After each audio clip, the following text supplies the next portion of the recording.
Fala, galerinha, beleza? Firme e forte? Como é que vocês estão? Como é que foram essa semana? Dentro da escola, de volta, né? No nosso convívio, muito bom, né? Galera, ficou faltando a gente fazer essa gravaçãozinha do genética de populações. Ah, esquece. De dinâmica de populações, eu gosto tanto de dar aula de genética. De dinâmica de populações. E vamos gravar aí, então, essa aulinha para vocês. Falou? Beleza? É muito facinho, é muito curtinho, é quase que óbvio essa matéria. A primeira parte de dinâmica de populações é muito geografia. A gente falou sobre densidade populacional, falou densidade absoluta, falou densidade relativa, crescimento populacional, falamos de potencial biótico, falamos de resistência ambiental, falamos de crescimento real, né? Quer dizer, tudo aquilo é bem mais geografia do que biologia de verdade. Essa segunda parte, aí sim vai entrar uma parte de biologia bastante interessante, bastante importante, que é a gente constatar, né, como é que as relações ecológicas podem influenciar na população de uma determinada espécie, ok? Aí a gente vai ver competição, vai ver predatismo, a gente vai ver parasitismo, a gente vai ver que o clima também envolve, óbvio, né? Então, vamos ver um monte de coisinha muito simplesinha, muito facinha, muito tranquila, tá bom? Então, vamos lá, vamos puxar a nossa apresentaçãozinha. Cadê ela? Vamos ver. Está aqui.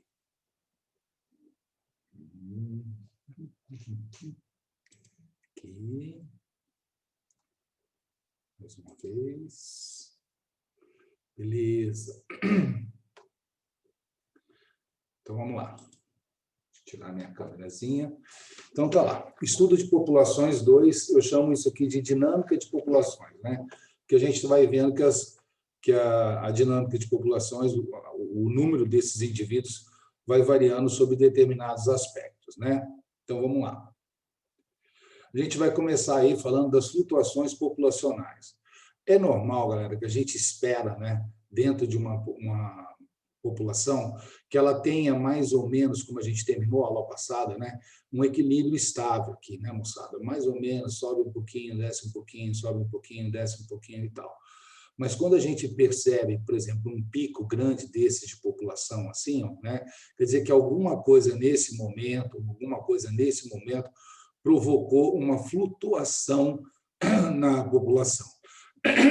Tá bem? Então, quando ela sai fora daquele padrão, né, daquele equilíbrio instável, né, não contínuo, quando ela sai daquele padrão, é que a gente chama isso aqui de uma flutuação. Fechou? Então, lá, variações naturais e acentuadas no número de indivíduos de uma determinada população. Falou? Quando dá esses picos assim, galera, ó, alguma coisa aconteceu nesses momentos aqui, ok? Vamos ver quais são as coisas que podem influenciar nessas flutuações aí. Fechou? Então, lá. Efeito das relações ecológicas no crescimento populacional. Igual aquilo que a gente falou. Quando, né, dando mais um aspecto biológico para a coisa. Competição. Pode ser tanto por alimento, quanto por espaço, quanto por hierarquia, quanto por fêmeas, quanto por um monte de situações, né, que podem levar à competição. Sem a gente esquecer que essas competições, né, elas podem ser interespecíficas ou intraespecíficas, quer dizer, dentro da mesma espécie ou competição entre espécies diferentes, né? E isso pode acarretar mesmo, né, a eliminar um dos competidores, tá bom? Obviamente que isso aqui vai estar bem mais ligado à competição interespecífica entre espécies diferentes, fechou? Beleza? Então, vamos ver algumas situações. Aqui nós temos dois gráficos separados de duas populações, de Paramecium caudatum e Paramecium aurelia, né? Esses dois gráficos mostram essas duas populações sendo criadas separadamente. Agora, quando as duas foram criadas juntas, o que aconteceu com a população de uma e com a população da outra? Você está vendo que a do Paramecium aurelia, né? A primeira coisa que você tem que perceber é que uma influenciou a outra, né? Sozinhas elas tinham perfil, juntas elas tiveram um outro perfil. Primeira coisa que você tem que perceber é isso. A segunda que uma, né, teve um crescimento muito legal e a outra começou a crescer, mas depois, quando o nível de competição começou a acirrar, ela acabou decaindo. Você está vendo, então, aqui que a população do Paramecium caudatum desapareceu, né? Ou isso aqui é um indicativo que elas estavam em competição, né? Então, lá, duas espécies de Paramecium vivendo isoladamente, A e B, em uma segunda no mesmo habitat. O habitat para as duas era o mesmo aqui, tá bom? Três populações, bom, isso aqui é outro gráfico. Então, você está vendo, primeiro criados separados, depois criados juntos. Você está vendo que uma competiu com a outra e fez com que uma delas desaparecesse, tá bom? Nós temos um outro gráfico aqui, né? Aqui a gente estava trabalhando com três populações de micro-organismos, X, Y e Z, né? Colocando-se em um mesmo recipiente. Então, você está vendo aqui, ó, entre X e Y, as duas populações cresceram, beleza, tranquilo, não teve problema nenhum. Tá? Uma não influenciou a outra, ambas cresceram e tal, tudo. Agora, quando você colocou a Z teve esse comportamento aqui, ó, né? Você está vendo que a X não se abalou, né? Não sofreu grandes alterações, e a Z diminuiu, mostrando assim, galera, que entre X e Y não havia competição, mas entre X e Z, sim, houve uma competição. Beleza? Né? E favorecendo a tendência de uma competição é sempre essa, galera. Uma das populações desaparecerem. Falou? Isso numa situação normal, isso numa situação natural. Preste atenção nesses gráficos aqui, que inclusive eu falei em aula, galera, que no Enem, no primeiro Enem da história, isso aqui já caiu. Então, é uma coisa que é fácil, mas que o pessoal gosta de perguntar devido à interdisciplinaridade que a geografia mostra e a biologia mostra nesse assunto. Fechou?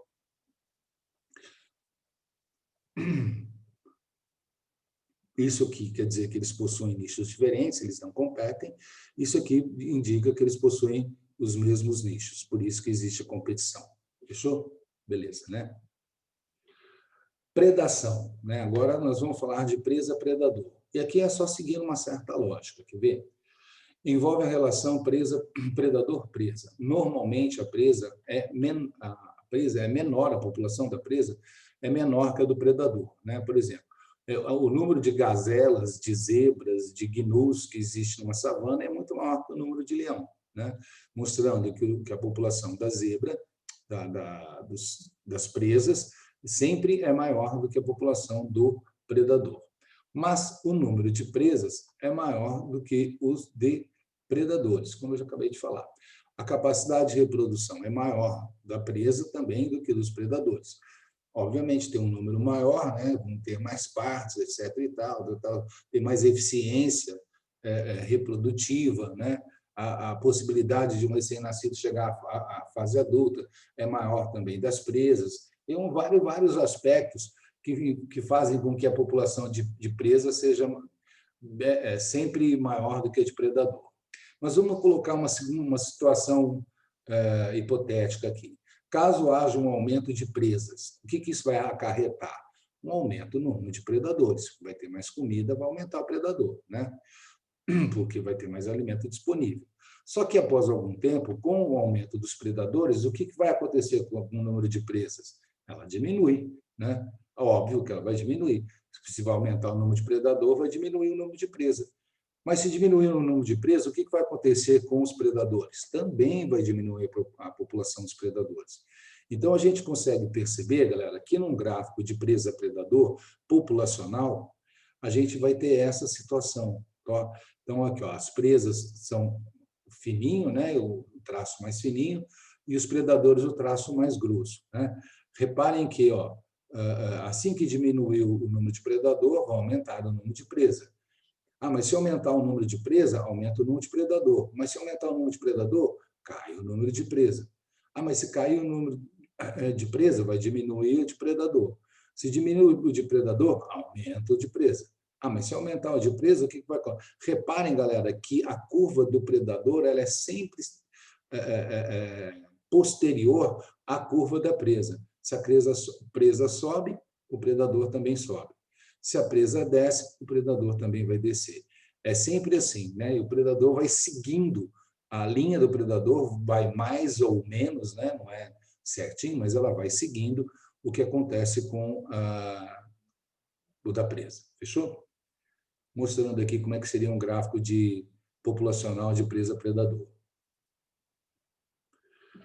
Na relação presa-predador, né, existe um equilíbrio instável, aquilo que eu falei para vocês, né? Está sempre variando um pouquinho para lá, um pouquinho para cá, um pouquinho para lá, um pouquinho para cá.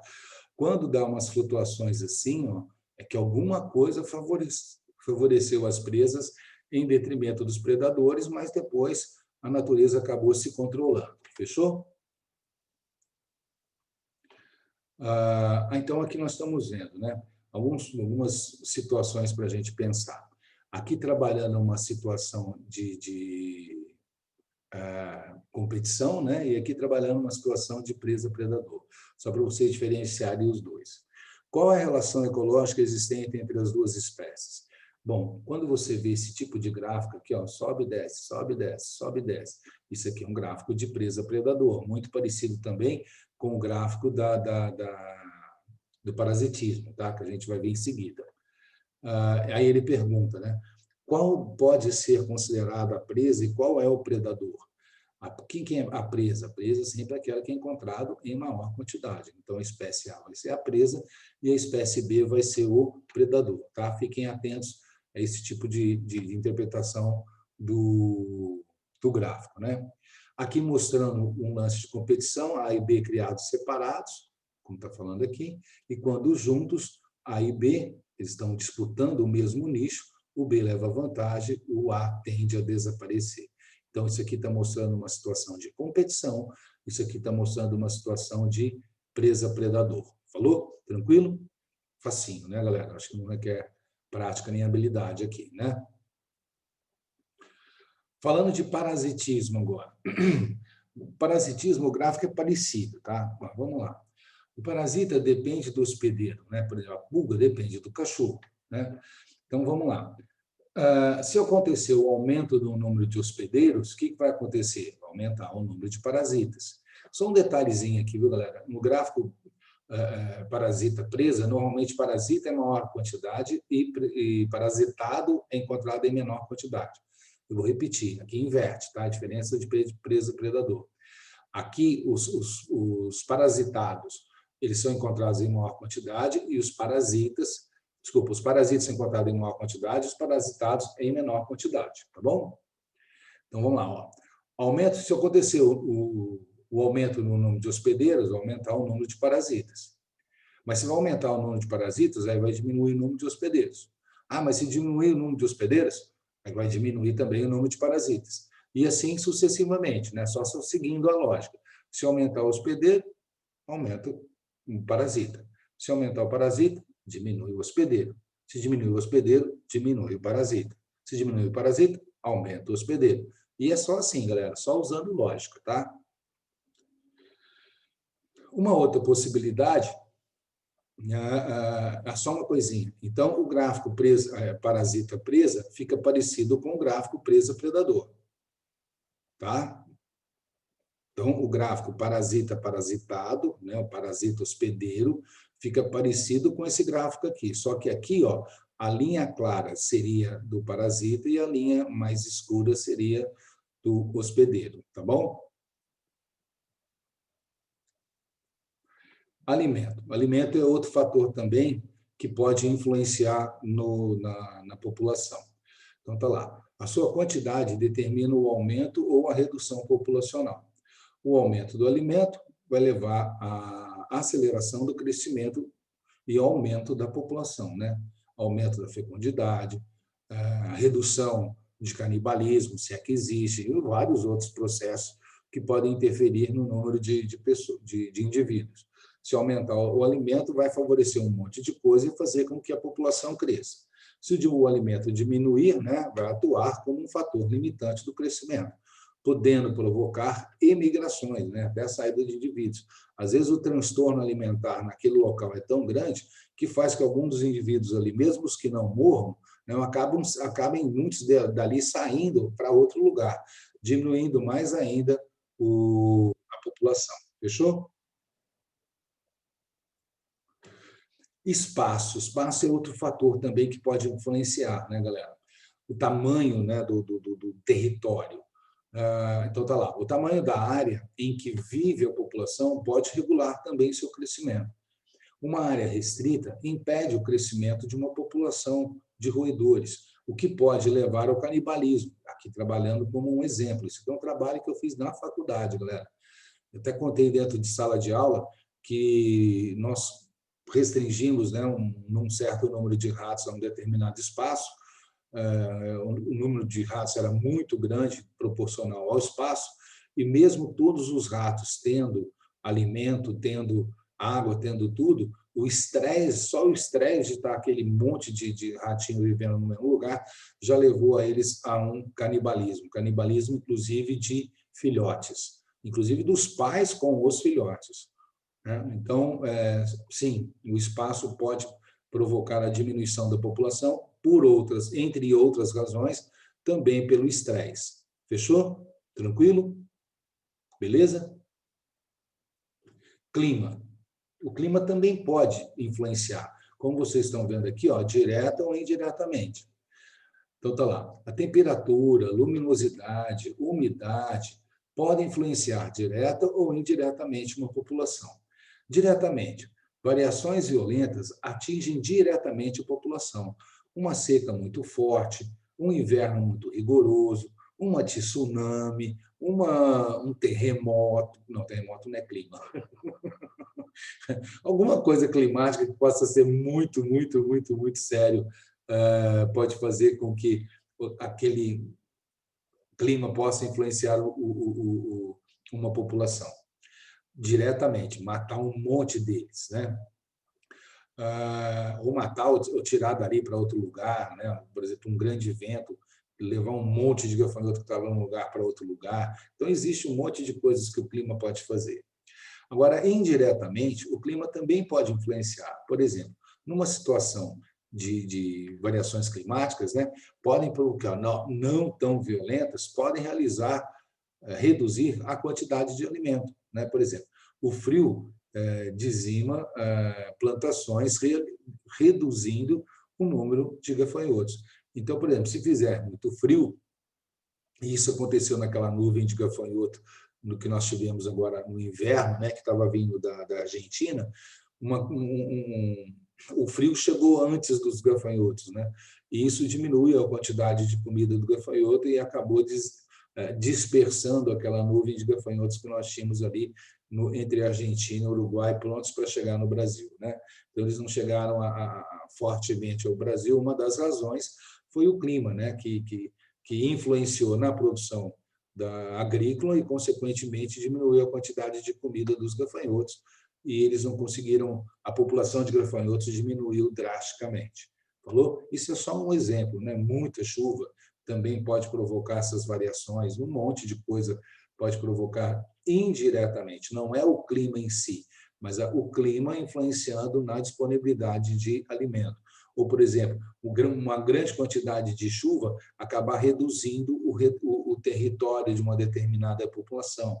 Quer dizer, então você está vendo que o clima pode influenciar de várias maneiras, não só na comida, mas também no espaço, né, no território e um monte de outras situações.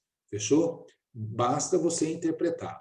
Quem está provocando aquela variação diretamente é o clima, então é uma influência direta.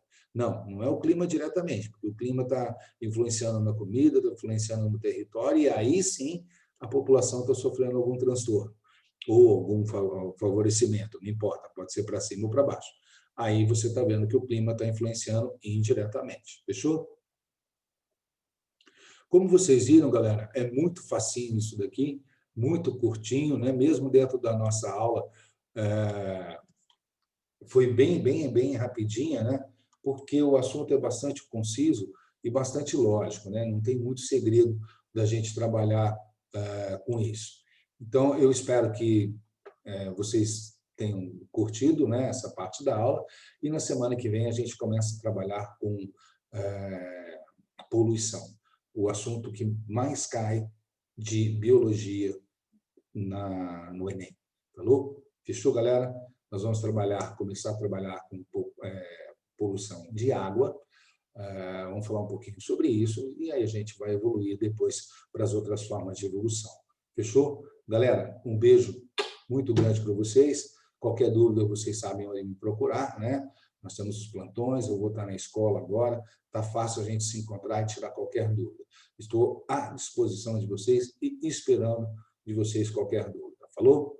Valeu, galera. Foi muito bom voltar a vê-los e espero que cada vez mais a gente possa voltar à nossa normalidade. Valeu?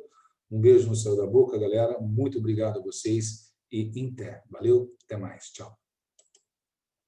Em té, galera.